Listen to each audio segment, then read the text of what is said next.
He stood frozen in the doorway, his hand covering his mouth, tears streaming down his face. His 3-year-old daughter, the little girl who hadn't eaten a single bite in 14 days, was chewing, actually chewing. But this isn't a story about a miracle cure or an expensive doctor. This is about something far more powerful. And if you've ever watched someone you love slip away, powerless to stop it, you need to hear what happens next. Because sometimes the person who saved your life is someone you never expected. Someone who knows your pain because they've lived it too. This is the story of how a billionaire's money couldn't save his dying daughter, but a stranger's love could. Stay with me, because what this little girl reveals about why she stopped eating will break your heart, and what happens after we'll put it back together. Welcome to Radiant Story and Tales. While you are here, please hit the subscribe button and comment your view on the story and where you are watching from. Let me tell you about a man named David Turner. He had everything money could buy.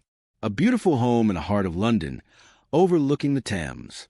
Cars most people only see in magazines. A business empire that stretched across continents. But none of that mattered anymore. 6 months ago, his world collapsed. His wife, Emma, died in a terrible accident.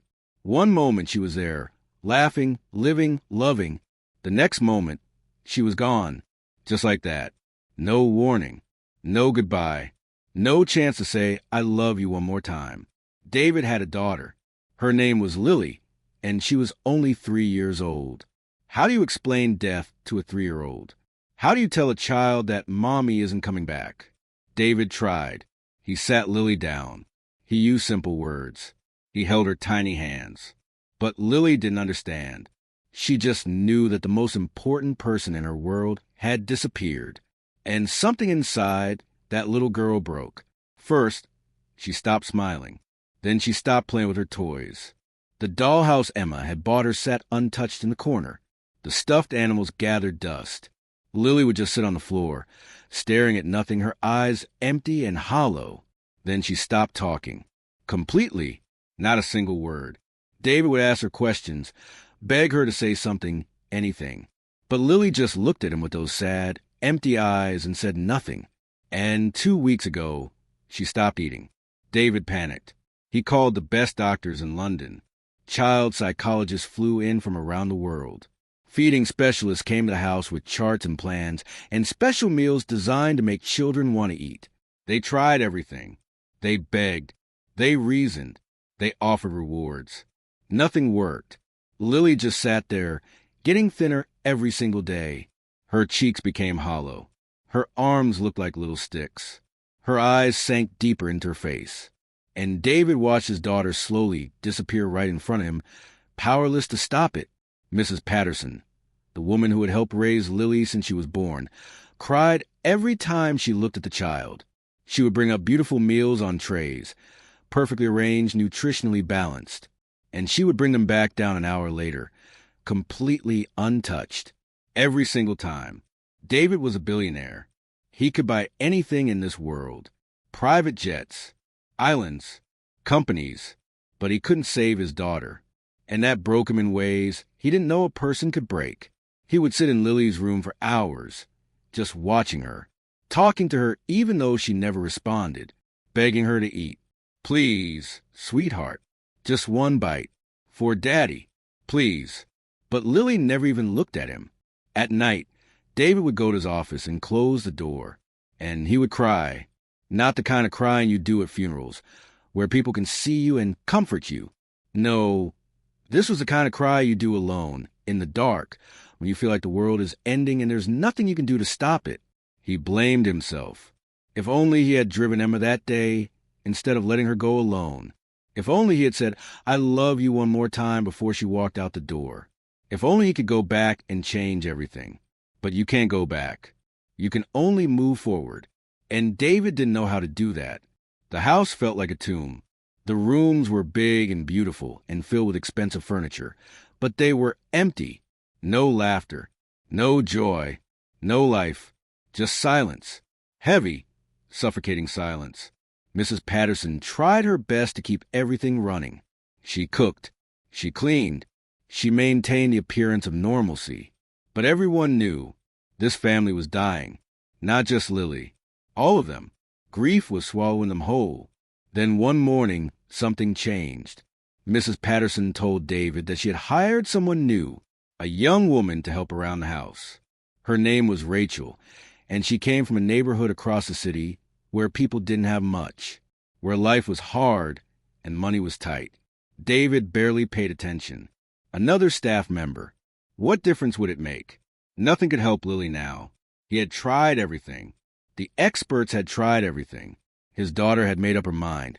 It seemed to simply fade away.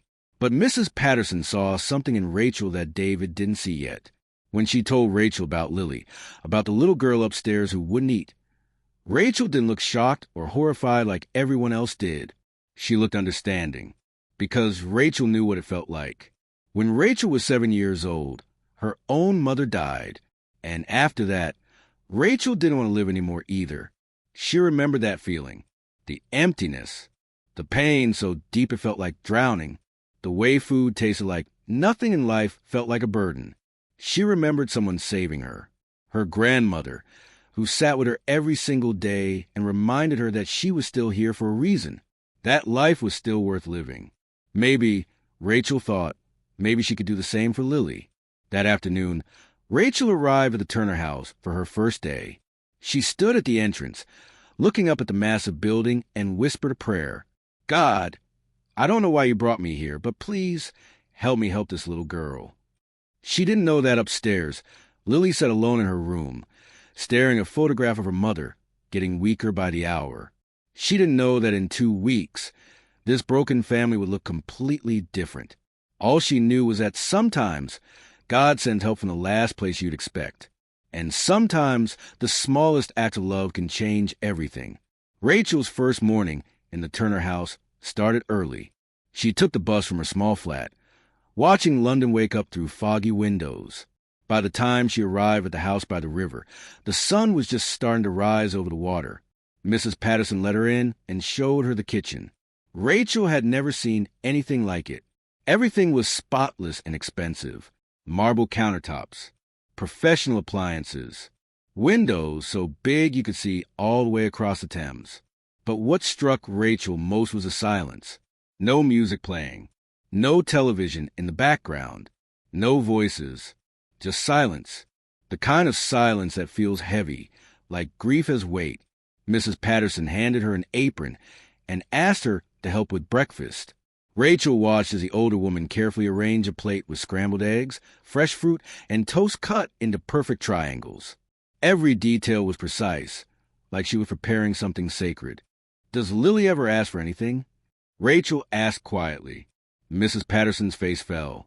She doesn't talk anymore. Not since Emma died. Rachel's chest tightened. She knew that silence, the kind that swallows you whole. How long has it been since she ate? 2 weeks, Mrs. Patterson whispered. We're losing her. Rachel dried her hands and stared at the breakfast tray. All that beautiful food that would come back untouched. 15 minutes later, Mrs. Patterson returned with the tray. Everything was still on it, untouched. She set it on the counter without a word. Rachel had to ask, "Can I see her?" Mrs. Patterson looked surprised. "See Lily?" "Yes, I'd like to meet her." "That's not necessary. You're here to help in the kitchen." "I know," Rachel said gently, "but I'd still like to try." Something in Rachel's eyes made Mrs. Patterson pause. Finally, she nodded. "If Mr. Turner finds out and gets upset, I can't protect you. I understand."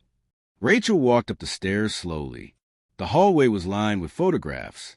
Lily as a baby, Lily on a swing, laughing, Lily in her mother's arms, both of them smiling like nothing bad could ever happen. Rachel's eyes filled with tears. She knew what came after those photos. The darkness, the silence, the unbearable pain. She stopped outside Lily's door and knocked softly. "Lily, my name is Rachel. Can I come in?" No answer. Rachel pushed the door open slowly.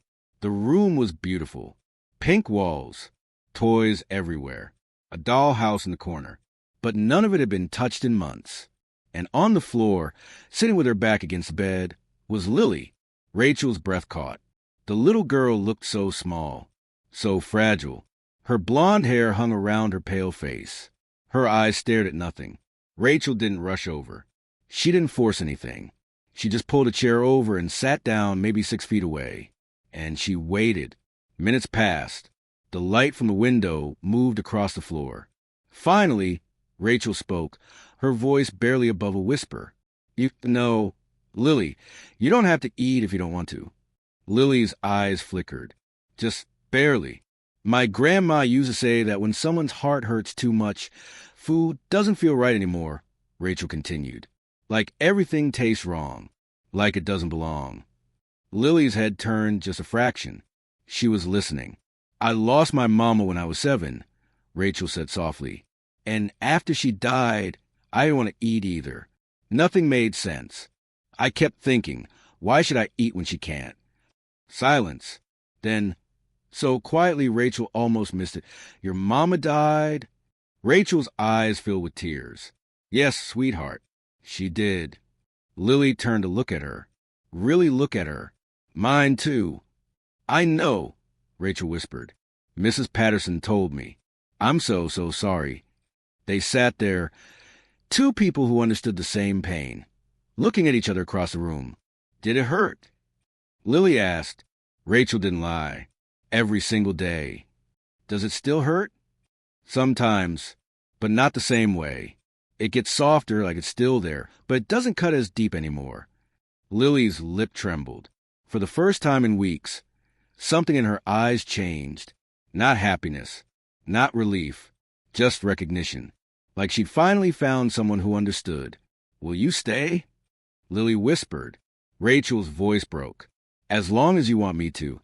Outside the door, Mrs. Patterson stood with tears streaming down her face. And downstairs, David sat at his desk, staring at nothing. He didn't know that upstairs, for the first time in months, his daughter had spoken. That night, Rachel couldn't sleep. She kept thinking about Lily, about those hollow eyes, about the way she'd whispered. Mine, too, like it was a secret she'd been carrying alone. The next morning, Rachel arrived before sunrise. She stood in the quiet kitchen and thought about all those untouched meals, all that expensive food prepared by people who knew nutrition but didn't know Lily. Rachel opened the fridge and looked past all the organic vegetables and imported cheeses. She reached for the simple things. White bread, butter, cheese. What are you doing? Mrs. Patterson asked from the doorway. When my grandma was helping me after my mama died, Rachel said, she didn't make fancy meals. She made grilled cheese. Just butter, bread, and cheese. Nothing special. Mrs. Patterson's eyes glistened. Emma used to make those for Lily, every Sunday after church. Rachel turned on the stove. Then maybe that's what she needs. Not something perfect, just something that feels like home. The butter started to sizzle. She laid the bread down, added the cheese, let it melt slowly. The smell filled the kitchen. Warm, simple, honest. Footsteps on the stairs. David appeared, already dressed for work. He stopped when he saw what Rachel was making. What is that? His voice was tight. Breakfast, Rachel said calmly. That's not on the nutritionist's plan. I know. His jaw clenched. The doctor said she needs specific nutrients. Rachel turned to face him. The doctor said she's physically fine, but she's not eating what they prescribed. So, what do we have to lose by trying something different? David stared at her. Part of him wanted to fire her on the spot. But another part, the desperate father who'd watched his daughter fade for 2 weeks, wanted to believe anything might work. If this doesn't work, he said quietly, you're done here. Rachel met his eyes. And if it does? He didn't answer, just turned and walked out. Rachel cut the sandwich into small triangles. She placed them on a plain white plate and carried it upstairs. Please, God, she prayed silently. Let this mean something. Rachel knocked softly on Lily's door. No answer. She pushed it open. Lily was in the same spot as yesterday. Floor by the bed, knees pulled up, staring at nothing. Rachel sat down in the same chair and set the plate between them. Then she did something nobody expected. She picked up a triangle and took a bite herself. Lily's eyes moved slightly toward the food. Rachel chewed slowly, like she had all the time in the world, like there was nowhere else she needed to be. Lily watched her. Her eyes followed every movement. The room was so quiet Rachel could hear her own breathing. She swallowed, then set the triangle back down on the plate. My grandma used to say grilled cheese tastes better when you share it with someone you trust, Rachel said softly. Lily's voice came out barely above a whisper. Mommy made these. Rachel's chest tightened. Did she? Lily nodded. On Sundays. After church. Then she had really good taste. Silence. Lily stared at the plate. Her small hand lifted, then dropped back into her lap. Rachel didn't push. Didn't say just try it or it's good for you. She just sat there, present. Finally, Lily spoke again. Her voice shook. If I eat it, will I forget her? Rachel's throat closed. She leaned forward just a little. No, sweetheart. Eating it means you remember her. Every bite is a memory of Sunday mornings with your mama. Lily's eyes filled with tears. Promise? I promise. Lily's hand reached out again. This time, it didn't stop. Her fingers were so small, they could barely hold the triangle. She brought it close to her face. Smelled it. Tears rolled down her cheeks. It's okay to cry, Lily, Rachel whispered. Your mama would want you to remember her this way. Lily opened her mouth and took the tiniest bite. She chewed slowly, eyes squeezed shut, tears falling faster now. She swallowed, and then something inside her shattered. She started sobbing. Deep, broken sobs that sounded like they'd been trapped inside her for months. Rachel moved closer and pulled her into her arms. Lily collapsed against her, still holding the grilled cheese in one hand, clutching Rachel's shirt with the other. I miss her, Lily cried. I miss Mommy so much. Rachel rocked her gently. I know, sweetheart. I know you do. It hurts. I know it does. It hurts so bad. I know. Lily cried and cried, her whole body shaking. And through it all, Rachel just held her. Didn't tell her to stop. Didn't tell her it would be okay. Just held her while she finally let it out. In the doorway, David stood frozen. His hand was over his mouth. Tears poured down his face. He was watching his daughter eat for the first time in 2 weeks. But more than that, he was watching her cry for the first time since the funeral. He'd thought the silence was the worst thing. But now he understood. The silence was her drowning. The crying, the breaking, this was her coming up for air. He took a step into the room. Lily! She saw him through her tears. Daddy. He dropped to his knees beside them. I'm here, sweetheart. Daddy's here. Lily reached for him with her free hand, still holding the sandwich in the other. He took her hand and kissed it over and over. I'm eating, Daddy, she whispered, like Mommy wanted. David couldn't speak. He just nodded, tears streaming down his face. Lily looked at the sandwich, then back at Rachel, and she took another bite, then another, each one a choice, each one saying, I'm still here. Mrs. Patterson stood in the hallway, both hands pressed over her heart, watching the impossible happen. Lily finished 2 triangles, her first food in 14 days. She looked exhausted, her eyes red and swollen, but there was something different in them now, something that hadn't been there before. Life. She leaned against Rachel. Miss Rachel? Yes, sweetheart. Can we have this every Sunday? David let out a sound somewhere between a laugh and a sob. Every single Sunday, Lily. I promise. Rachel whispered, barely loud enough for anyone to hear. Thank you, God. But even in that moment of breakthrough, something hung in the air, unspoken, unfinished, because Lily had started eating. But nobody yet understood why she'd stopped. An hour later, Lily was tucked into bed. Her eyes were heavy, exhausted from crying and eating and feeling everything she kept locked away. Rachel sat in the chair beside her. David stood by the window, trying to compose himself. The room was quiet except for Lily's breathing. Then, so soft it almost disappeared. Miss Rachel? Yes, sweetheart.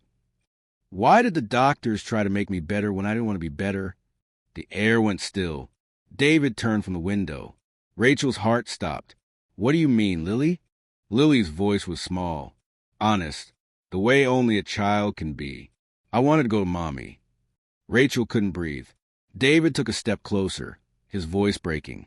Lily, what are you saying? Lily looked at him with those wide, innocent eyes.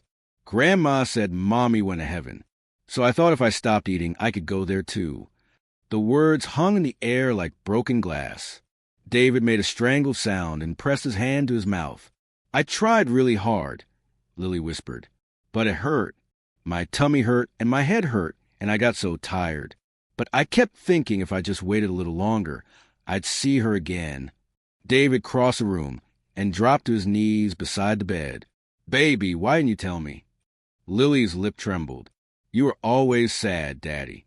You were always working. And when you came home, you looked at me like I made you sadder. The words cut deeper than any knife could. After Mommy died, Lily continued, you stopped reading to me. You stopped tucking me in. You were here, but you weren't really here. Her voice cracked. I thought maybe you didn't want me anymore. David pulled her into his arms, his whole body shaking. No, baby, no. I wanted you. I want you. I was just so scared. Of what? Of losing you the way I lost her. His voice broke completely. So I worked. I stayed busy. I told myself if I could just get the best doctors, the best care, I could keep you safe. But I didn't realize he couldn't finish. You left me alone, Daddy. David sobbed into her hair. I know. I'm so sorry. I'm so sorry. They held each other, both crying now, and Rachel sat there, tears streaming down her face, understanding finally why Lily had stopped eating. Not depression, not illness. A 3-year-old trying to solve her grief, the only way that made sense to her. If Mommy's gone, I'll go too. David didn't leave Lily's room that night. He sat in the chair beside her bed, watching her sleep, terrified that if he looked away, she might disappear. Around 3 a.m, Rachel appeared in the doorway with a cup of tea. She set it on the nightstand and turned to leave. Wait, David whispered. She stopped. How did you know? He asked. What she needed, what we all needed. Rachel was quiet for a moment. I didn't know. I just remembered what it felt like to be that alone. David's voice cracked. I let her be alone. You were drowning too. That's not an excuse. He pressed his palms against his eyes. She thought I didn't want her anymore. My own daughter thought I'd abandoned her. Rachel sat down in the other chair.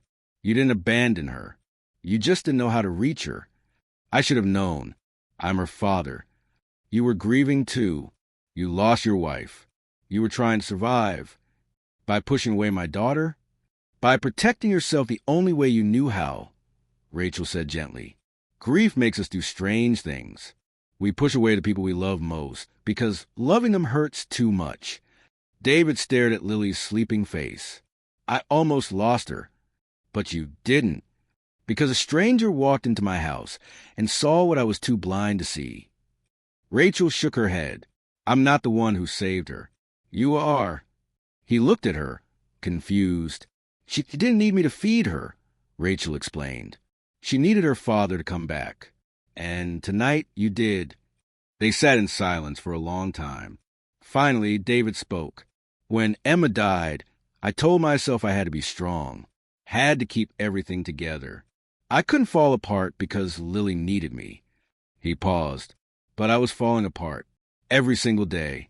I just did it where she couldn't see.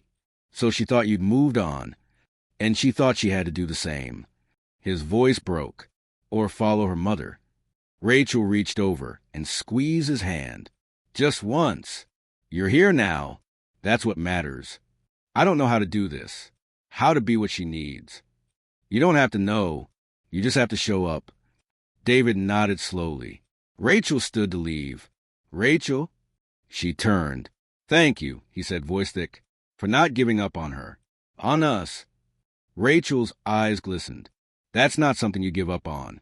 Family is family. 3 weeks passed. Lily ate every meal. Small portions at first, then more. The color came back to her cheeks. The light came back to her eyes. She started talking again, asking questions, telling stories, giggling at things only 3-year-olds find funny. The house that had felt like a tomb started to feel like a home again. David changed too. He stopped working 16-hour days, started coming home for dinner every night. He read to Lily before bed, tucked her in, stayed until she fell asleep. And on Sundays, they made grilled cheese together. That became their thing, their ritual. Lily would stand on a step stool at the counter, carefully spreading butter on bread, while Rachel guided her hand. David would man the stove, flipping sandwiches like he'd been doing it his whole life. They'd eat at the kitchen table, just the three of them, laughing and talking about nothing important. Those were the mornings Lily lived for. One Sunday, about a month after everything changed, Lily looked up from her plate. "Miss Rachel?" "Yes, sweetheart." "Can I ask you something?" "Anything." Lily's voice got quiet. "Do you think my mommy and your mama are friends in heaven?" Rachel's chest tightened. "I think they're best friends." Lily smiled. "Good. Then they're not lonely." David's eyes glistened, but he smiled too. After breakfast, they bundled up and walked to the park a few blocks away. The air was cold, but the sun was bright. Lily ran ahead to the swings, her laughter echoing across the playground. David and Rachel walked slowly behind her. "I don't know how to thank you," David said quietly. Rachel shook her head. "You don't need to. You gave me my daughter back." She was never gone. She was just waiting for you to come home. David stopped walking, looked at her. "You're not just Lily's caregiver anymore. You know that, right?" Rachel met his eyes. "I know. You're family." Her voice broke. "Family." They stood there for a moment, watching Lily swing higher and higher, her joy filling the space between them. That night, after Lily was asleep, David found Rachel in the kitchen. She was cleaning up, humming softly to herself. "Rachel." She turned. "I need to tell you something," he said. Her heart sped up. "Okay." He took a breath. "These past few weeks, having you here, watching you with Lily, seeing how you've changed everything." He paused. "I've realized something." She waited. "I'm falling in love with you." The words hung in the air. Rachel's eyes filled. "I'm not asking for anything," he said quickly. "I just needed you to know. You've given us so much. I love you too." He stopped. "You do." "How could I not?" Her voice shook. "You let yourself break so you could heal. You showed up for her. You became the father she needed. That's who I fell in love with." David crossed the room and kissed her. Gentle, careful, full of everything they'd both been too afraid to say. When they pulled apart, both were crying and smiling at the same time. "What do we tell Lily?" Rachel whispered. David looked toward the stairs. "The truth, that sometimes after loss, love finds a way back." "You think she'll understand?" "I think she already knows." The next morning, Lily came into the kitchen and found them making pancakes together, holding hands. She climbed onto a stool and watched them for a long moment. Then, with the wisdom only children have, she said, "Are you going to get married?" They laughed, surprised. David knelt beside her. "Maybe someday. Would that be okay with you?" Lily thought about it seriously. "Only if we still have Sunday grilled cheese." Rachel grinned. "Forever and always." Lily nodded. "Then yes." She hopped down and hugged them both. And in that moment, in that kitchen filled with morning light, something beautiful was born. Not just healing, but hope, a future, a family. 6 months after Rachel walked into that house, everything looked different. Not the walls or the furniture or the view of the Thames, but the life inside. Lily turned 4 in September. They threw a small party. Just a few kids from her nursery school, Mrs. Patterson and the 3 of them. No big production. Just cake and laughter, and Lily blowing out candles while everyone sang. When the last guest left, Lily climbed into Rachel's lap. "Miss Rachel." "Yes, sweetheart." "I made you something." She pulled out a folded piece of paper from her pocket. Rachel opened it carefully. It was a drawing, for figures holding hands. A tall woman with blonde hair, a little girl, a man, and a woman with dark skin. At the top, in Lily's careful handwriting, my family. Below the 4 figures, Lily had drawn a 5th one, smaller, up in the corner, with clouds around her, her mother watching over them. Rachel's breath caught. Lily. Lily pointed at the drawing. That's Mommy. She's in heaven with your mama, but she's still part of us, right? Rachel pulled her close, tears streaming. Right, sweetheart, always. Lily looked up at her. I'm glad you came here. Me too. I think Mommy sent you. Rachel kissed her forehead. I think she did too. 3 months later, they got married in a small ceremony. Lily was a flower girl, just like she'd asked. She wore a white dress and carried a basket of roses, grinning the whole time. When David and Rachel said their vows, Lily stood between them, holding both their hands. A family, not the one any of them expected, but the one God had been building all along. That night, after the guests left and the celebration ended, the 3 of them sat in the living room. Lily was curled up on the sofa between them, half asleep, but refusing to go to bed. Tell me the story again, she mumbled. Which story? David asked. The one about how Miss Rachel came here. Rachel smiled. You've heard it 100 times. I want to hear it again. So David told it, about the morning Rachel arrived, about how she sat with Lily when no one else could reach her, about the grilled cheese that changed everything. Lily listened with her eyes closed, a small smile on her face. When he finished, she whispered, Daddy, yes, sweetheart. I'm glad I stayed. David's throat closed. Me too, baby. Me too. Lily opened her eyes and looked at both of them. I think this is what Mommy wanted, for us to be happy again. Rachel kissed her head. I think you're right. Lily yawned. Can we have pancakes tomorrow? David laughed. Anything you want. And grilled cheese on Sunday? Always. Lily smiled and closed her eyes again. Within minutes, she was asleep. David and Rachel sat there, watching her breathe. Neither of them wanted to move. We did it, Rachel whispered. You did it. She shook her head. No, we did. All of us. David looked at his daughter. Healthy, happy, alive. Then at his wife. Then at the life they'd built from broken pieces. And for the first time in over a year, he felt something he thought he'd lost forever. Peace. Outside, the lights of London glowed against the night sky. But inside, in that home that had once been so cold and silent, there was warmth, there was laughter, there was love, and there was proof. Quiet, undeniable proof that sometimes the darkest moments lead to the most beautiful beginnings. That healing doesn't come from money or power. It comes from showing up, from sitting in the pain with someone, from choosing every single day to keep living. Lily stirred in her sleep and mumbled something soft. Rachel leaned close. What did you say, sweetheart? Lily's eyes stayed closed, but she smiled. I said I love you. James and Rachel looked at each other, tears in their eyes. We love you too, Lily, David whispered. More than you'll ever know. And in that moment, everything they'd been through, the grief, the loss, the fear, the breaking, all of it made sense because it led them here, to this family, to this home, to this love that was stronger for having been tested. The story started with a little girl who stopped eating for 2 weeks. But that wasn't really the story.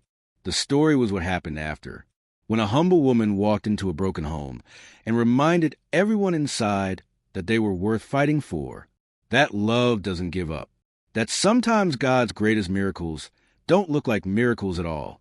They look like strangers who become family, like grilled cheese on Sunday mornings, like a little girl learning to live again, and like a father who finally came home. This is a story about loss. But more than that, it's a story about love, and how love, real love, always finds a way.